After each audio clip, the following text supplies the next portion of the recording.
আমি শুনেছি সেদিন তুমি সাগরের ঢেউয়ে চেপে নীল জল দিগন্ত ছুঁয়ে এসেছো। আমি শুনেছি সেদিন তুমি নোনা বালি তীর ধরে বহুদূর বহুদূর হেঁটে এসেছো। আমি কখনো যাইনি জলে, কখনো ভাসিনি নীলে, কখনো রাখিনি চোখ ডানা মেলা গাংচিলে।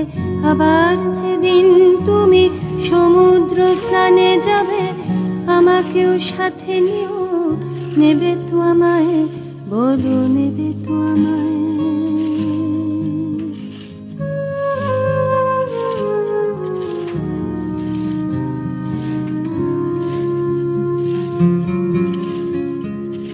আমি শুনেছি সেদিন নাকি তুমি তুমি তুমি